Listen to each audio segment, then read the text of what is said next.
দক্ষিণবঙ্গ থেকে একটু একটু করে বিদায় নিচ্ছে বৃষ্টি। আলিপুর আবহাওয়া দপ্তর জানিয়েছে আগামী কয়েকদিন দক্ষিণবঙ্গে ভারী বৃষ্টির সম্ভাবনা নেই, তবে হালকা বৃষ্টি হলেও তার পরিমাণ থাকবে কম। আর বৃষ্টি না হওয়ায় তাপমাত্রা কলকাতা সহ দক্ষিণবঙ্গের প্রায় সবকটি জেলায় বাড়বে। তাপমাত্রার পারদ দিন এবং রাত স্বাভাবিকের চেয়ে ওপরে থাকবে, পাশাপাশি আর্দ্রতাজনিত অস্বস্তিও বাড়বে।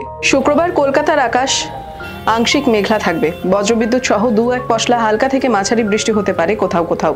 এদিকে উত্তর ও দক্ষিণ 24 পরগনা, পূর্ব ও পশ্চিম মেদিনীপুরে বজ্রবিদ্যুৎ সহ হালকা থেকে মাঝারি বৃষ্টির সম্ভাবনা রয়েছে, সঙ্গে বইতে পারে দমকা ঝোড়ো হাওয়া। শনিবার একই রকম বজ্রবিদ্যুৎ সহ বৃষ্টির পূর্বাভাস রয়েছে দক্ষিণবঙ্গের প্রায় সব জেলাতেই। রবিবার পূর্ব ও পশ্চিম বর্ধমান, বীরভূম ও মুর্শিদাবাদে রোদ বৃষ্টির লুকোচুরি চলবে।